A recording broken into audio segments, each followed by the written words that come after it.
KBS MBC가 5년 만에 총파업에 돌입한 상황입니다. 자, 과연 이 상황을 이분은 어떻게 보고 있을까요? MBC에서 시사 고발 프로그램 만들다가 해직됐죠. 또 소송 끝에 복직했지만 9개월 만에 사표를 냈고요. 그리고 고발 뉴스를 운영하고 또 세월호 참사를 다룬 다이빙벨 제작해서 화제를 불러일으켰던 이상호 기자. 이번에 또 가수 김광석의 죽음을 둘러싼 의문점을 다룬 영화 김광석이라는 영화를 또 들고 나타났네요. 그래서 이모저모 이야기 듣고자 이상호 기자를 오래간만에 스튜디오에 직접 초대했습니다. 어서 오십시오. 네, 안녕하십니까. 네. 해고됐던 게 언제였죠? 지지난 대선이죠. 바로 직후였습니다. 그러니까 박근혜 씨 당선되고 나서 2012년 네, 12월 말에 인사위에 올라가서 왜요? 왜 해고됐죠? 그때? 내부 고발을 했었죠. 네. 네. 간단히 말씀드리면 당시에 NLL 광풍의 이제 핵심은 북한에서 노무현 대통령이 과연 그런 발언을 했느냐 여부였잖아요. 그럼 북한 쪽 사람을 만나야 될 텐데 가장 최고위층이라고 할 수 있는 김정남 씨, 네네. 김정은의 형, 그렇죠. 이복형, 얼마 전에 그렇죠. 살해당한. 예, 예. 네. 그 사람이 이제 마카오에 있는데 그 사람을 인터뷰를 한 거예요. MBC에서. MBC에서. 네. 그런데요. 왜 그 내용 보도를 안 했죠? 왜? 그 내용을 제가 인터뷰를 추진하고 있다는 사실을 트위터로 알렸죠. 그래서 저는 이제 품위 유지 위반으로 해서 해고가 된 케이스인데. 근데 소송해서 대법원 확정으로 복직 판결 났죠. 네, 받았죠. 법원은 뭐라고 했나요? 그거는 공공의 알 권리에 해당되는 사안이다. 품위 유지 위반에 해당되지 않는다는 취지로 판결해 줬습니다. 네. 그렇게 해서 복직을 했죠. 네. 그리고 어느 부서에 배속받았죠? 저는 뭐 스케이트장 관리나 그쪽은 아니었고요. 심의부라고 있습니다. 심의. 네, 보도 심의부에서 하루 종일 드라마 보고 감상문 쓰는 일을 했습니다. 그러니까 기자로서 취재하거나 이런 그게 원래 주 장기인데 네. 그쪽으로 보내지 않고. 네. 근데 사실 그러면 안 되는 거 아니에요? 안 되죠. 근데 거기에는 어떻게 저항할 방법이 없었습니까? 저항을 했죠. 일종의 부당노동 행위잖아요. 그렇죠. 네. 근데 그게 워낙 MBC 내에 만연된 상태였고 실제로 우리 PD들 그 170일이라고 하는 어마어마하게 긴 시간이거든요. 생활인들한테는. 그때 가담했던 동료들은 전체가 다 이제 비취재부터 스케이트장, 용인 세트장 관리 아니면 지역 지사의 광고 담당 뭐 이런 걸로 다 나눠갔죠. 근데 그런 가운데 제가 이걸 특별히 문제 삼기가 네. 그리고 실제로 그런 부당 노동 행위에 대한 판결이 계속 나오고 있었어요. 원직 조치해라, 복직시켜라. 근데 또 사측은 거부하는 상황이었기 때문에 이건 예. 소송을 해도 실익도 없을 것 같고 네. 그래서 택한 게 이제 게시판 투쟁을 했죠. 왜 이게 MBC 뉴스를 사람들이 안 보는가를 분석해서 올렸죠. 그랬더니 게시판을 다 차단하더라고요. 그래서 더 이상 할 수 있는 일이 없었어요. 그러다가 다시 또 징계를 당했죠. 그 게시판에 뭐 올렸다는 이유로? 그거 포함해서 네. 해고 기간 중에 이제 다이빙벨이라는 영화를 만들었다 하는 게 주요 제목이었습니다. 그래서 징계를 정직 6개월을 당했고 그리고 나서 다시 돌아왔더니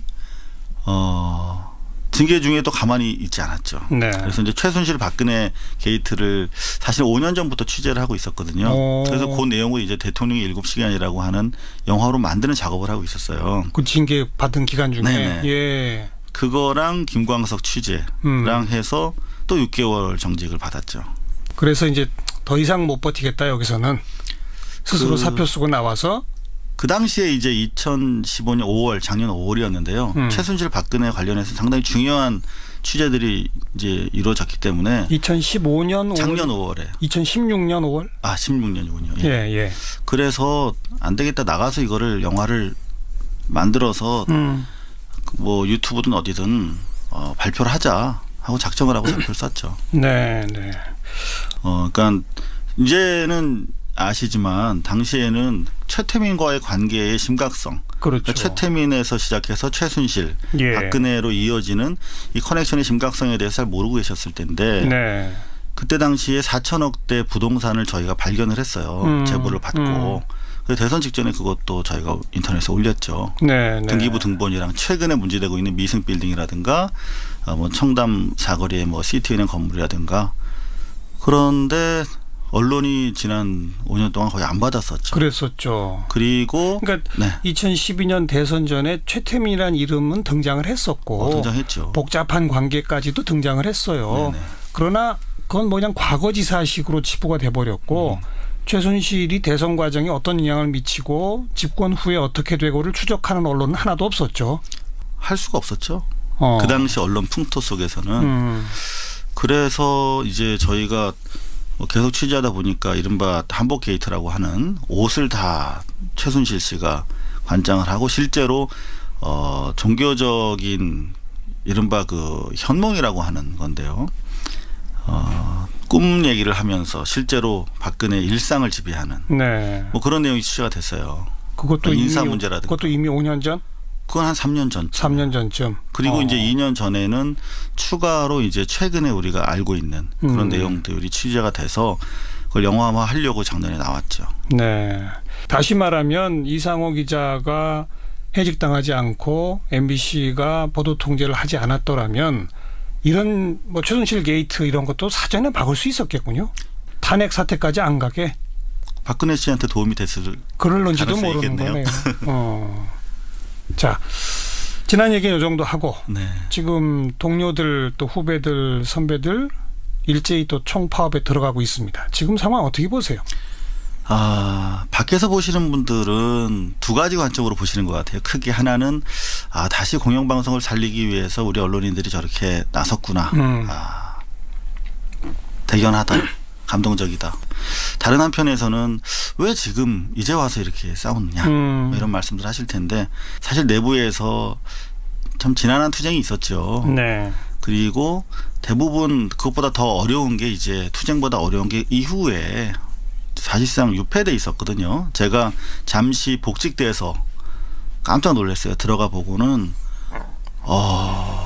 정말 참담하더라고요. 만나면 눈물밖에 안 나오는 거예요. 기자 PD들이 다 딴 데가 있고. 그럼요. 그 팔딱팔딱 생기 있게 뛰던 현장 기자들 그리고 선배나 동료 앞에서도 할 말 하고 꼬장꼬장하던 그 지사 같던 선비 같던 기자들이 그냥 마치 실험실 어둠 속에서 말라가는 화초들처럼 전혀 뉴스랑 상관없는 부서에서 하루하루를 버티고 있더라고요. 사실 그게 더 힘든 거거든요. 네, 예. 그러니까 또 그분들은 저 밖에서 고생하다 들어왔다고 위로해 주는데 저는 그 자체가 더 고통이었어요. 보면 항상 눈물 나고.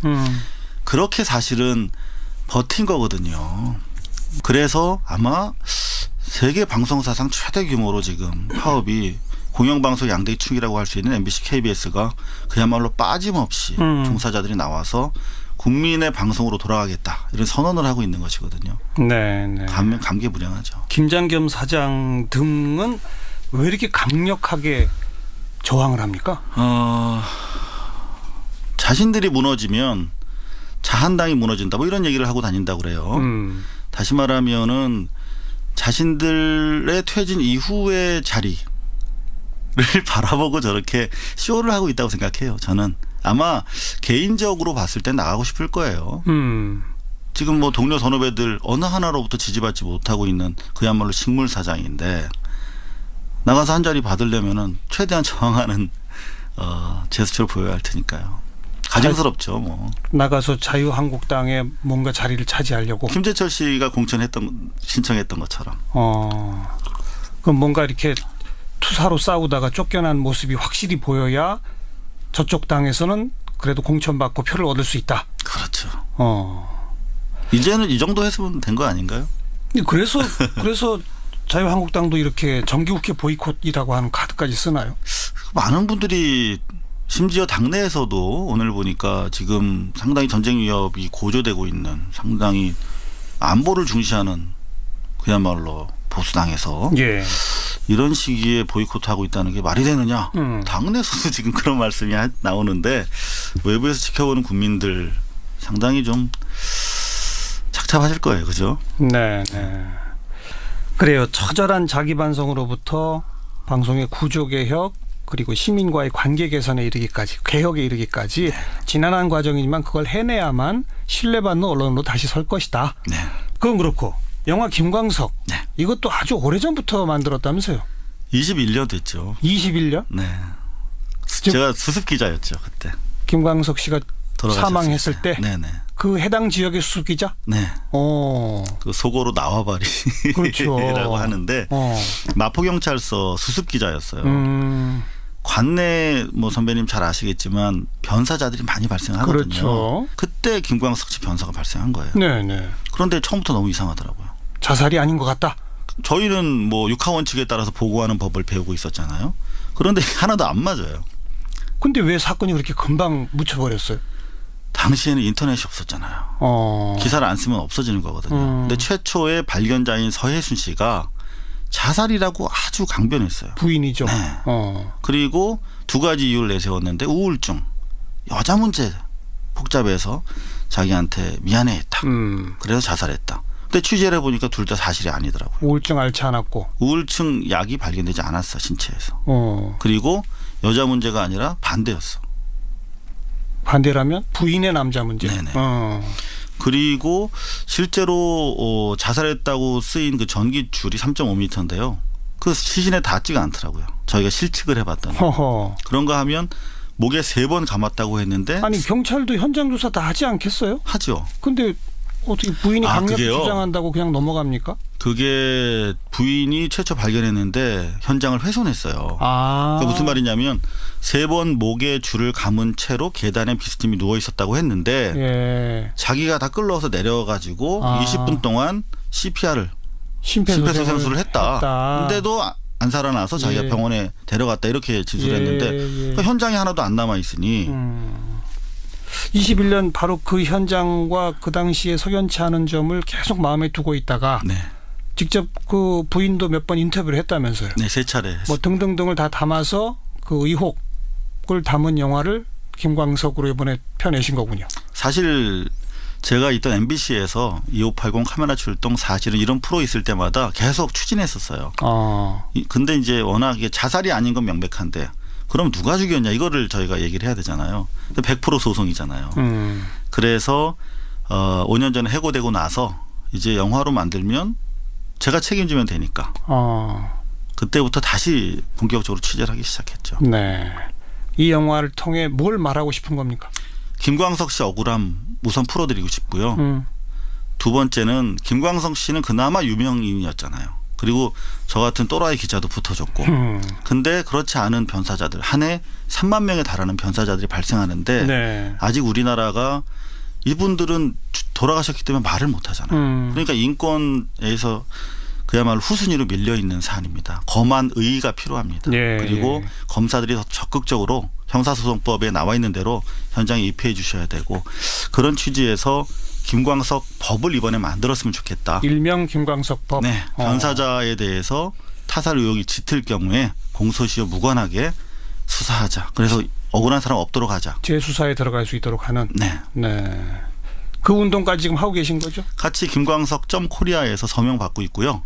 다행히 국회의원분들께서 많이 봐주셨어요. 영화를. 그래서 안민석, 박주민, 진선미, 추혜선 이런 의원분들께서 법안 발의를 위해서 법률 검토에 들어가셨다는 얘기를 들었습니다. 그래요. 또 아까부터 언급했던 대통령의 7시간. 그것도 영화로 나옵니까? 그거 원래 작년에 서둘러서 내려고 했죠. 근데 이제 박근혜 최순실 게이트가 터져서 좀 더 취재를 해서 부산국제영화제에 내려고 그랬어요. 제가 거기에 관계가 있잖아요. 다이빙벨 논란이 있었던. 네네. 그런데 이용관 당시 다이빙벨이라는 영화를 지켜주셨던 그 이용관 위원장께서 아직도 계속 재판에 계류 중이시고 명예 회복이 안 되고 계세요. 그래서 아직 정상화가 안 되고 있어서 내년쯤을 생각하면서 좀 더 보강해서 제작을 거의 완료는 된 거네요. 네, 일단 가편집은 마친 상태죠. 앞으로 이제 계속 영화 제작자, 영화 감독으로 가는 겁니까? 취재하는 기자로 남는 거죠. 다만 이제 미디어 환경이 변화해서 국민들에게 알 권리를 위해서라면 다양한 뭐 영역에서 다양한 매체로 만나뵐 것 같습니다. 평생 기자로 그러나 영화도 빌릴 수 있고 영화라는 형식도 빌릴 수 있고 뭐 뉴스의 형식도 빌릴 수 있고 다양한 형식으로 국민들께 알리겠다. 네. 요즘 또 비밀리에 혹시 취재하고 있는 거 딴 거 하나 있습니까? 전두환 문제 또 오랫동안 취재해왔잖아요. 전두환. 네. 전두환 비자금과 전두환을 옹위하는 기득권 세력의 민낯이죠. 그리고 재벌 문제. 본의 아니게 이제 저한테 그 안겨주시는 제보들이 많아서요. 그거는 제가 책임져야 될 것 같습니다. 혼자 하는 게 너무 힘들지 않나요? 도와주시는 분들 많고요. 저희 고발 뉴스에도 좋은 PD 기자들 많이 모여들고 있습니다. 그래요. 이상호 기자 함께 만났고요. 주 장기인데 네. 그쪽으로 보내지 않고. 네. 근데 사실 그러면 안 되는 거 아니에요?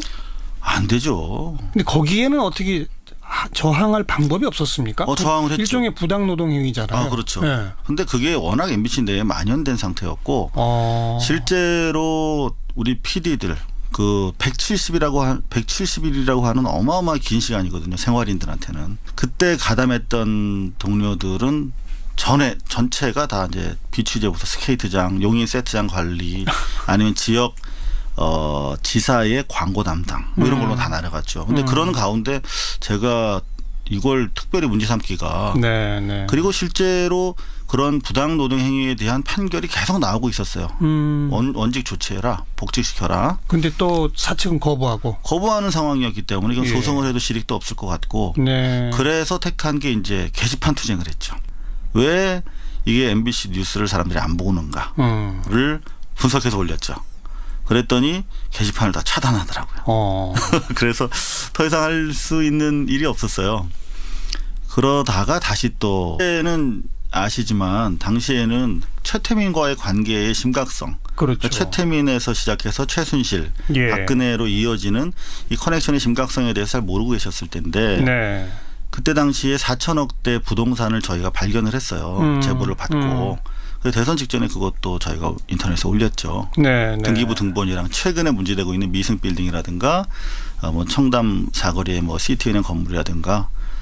그런데 언론이 지난 5년 동안 거의 안 받았었죠. 그랬었죠. 그리고 그러니까 네. 2012년 대선 전에 최태민이라는 이름은 등장을 했었고 등장했죠. 복잡한 관계까지도 등장을 했어요. 네네. 그러나 그건 뭐 그냥 과거지사식으로 치부가 돼버렸고 최순실이 대선 과정에 어떤 영향을 미치고 집권 후에 어떻게 되고를 추적하는 언론은 하나도 없었죠. 할 수가 없었죠. 그 당시 언론 풍토 속에서는.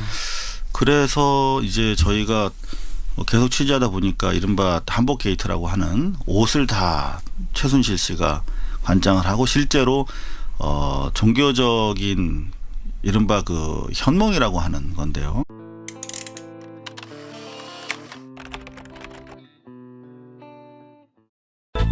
KBS MBC가 5년 만에 총파업에 돌입한 상황입니다. 자, 과연 이 상황을 이분은 어떻게 보고 있을까요? MBC에서 시사 고발 프로그램 만들다가 해직됐죠. 또 소송 끝에 복직했지만 9개월 만에 사표를 냈고요. 그리고 고발 뉴스를 운영하고 또 세월호 참사를 다룬 다이빙벨 제작해서 화제를 불러일으켰던 이상호 기자. 이번에 또 가수 김광석의 죽음을 둘러싼 의문점을 다룬 영화 김광석이라는 영화를 또 들고 나타났네요. 그래서 이모저모 이야기 듣고자 이상호 기자를 오래간만에 스튜디오에 직접 초대했습니다. 어서 오십시오. 네, 안녕하십니까. 네. 해고됐던 게 언제였죠? 지지난 대선이죠. 바로 직후였습니다. 그러니까 박근혜 씨 당선되고 나서. 2012년 네, 12월 말에 인사위에 올라가서 왜요? 일- 왜 해고됐죠? 그때? 내부 고발을 했었죠. 네. 예, 간단히 말씀드리면 당시에 NLL 광풍의 이제 핵심은 북한에서 노무현 대통령이 과연 그런 발언을 했느냐 여부였잖아요. 그럼 북한 쪽 사람을 만나야 될 텐데 가장 최고위층이라고 할 수 있는 김정남 씨, 네네. 김정은의 형, 그렇죠. 이복형. 얼마 전에 그렇죠. 살해당한. 예. 네. 그 사람이 이제 마카오에 있는데 그 사람을 인터뷰를 한 거예요. MBC에서. MBC에서. 네. 그런데요. 왜 그 내용- 보도를 안 했죠? 왜? 그 내용을 제가 인터뷰를 추진하고 있다는 사실을 트위터로 알렸죠. 그래서 저는 이제 품위 유지 위반으로 해서 해고가 된 케이스인데 근데 소송해서 대법원 확정으로 복직 판결 났죠. 네, 받았. 법원은 뭐라고 했나요? 그거는 공공의 알 권리에 해당되는 사안이다. 품위 유지 위반에 해당되지 않는다는 취지로 판결해 줬습니다. 네. 그렇게 해서 복직을 했죠. 네. 그리고 어느 부서에 배속받았죠? 저는 뭐 스케이트장 관리나 그쪽은 아니었고요. 심의부라고 있습니다. 심의. 네, 보도 심의부에서 하루 종일 드라마 보고 감상문 쓰는 일을 했습니다. 그러니까 기자로서 취재하거나 이런 그게 원래 징계를 당했죠. 그 게시판에 뭐 올렸다는 이유로? 그거 포함해서 네. 해고 기간 중에 이제 다이빙 벨이라는 영화를 만들었다 하는 게 주요 제목이었습니다. 그래서 징계를 정직 6개월을 당했고 그리고 나서 다시 돌아왔더니 징계 중에도 가만히 있지 않았죠. 네. 그래서 이제 최순실 박근혜 게이트를 사실 5년 전부터 취재를 하고 있었거든요. 그래서 그 내용을 이제 대통령의 7시간이라고 하는 영화로 만드는 작업을 하고 있었어요. 그 징계 받은 기간 중에. 네네. 예. 그거랑 김광석 취재랑 해서 또 6개월 정직을 받았죠. 그래서 이제 더 이상 못 버티겠다 여기서는 스스로 사표 쓰고 나와서 그 당시에 이제 2015년 5월 작년 5월이었는데요. 최순실 박근혜 관련해서 상당히 중요한 취재들이 이제 이루어졌기 때문에 2015년 5월, 작년 5월에 2016년 5월 16년이군요. 예, 예. 그래서 안 되겠다 나가서 이거를 영화를 만들어서 뭐 유튜브든 어디든 발표를 하자 하고 작정을 하고 사표를 썼죠. 네, 네. 그러니까 이제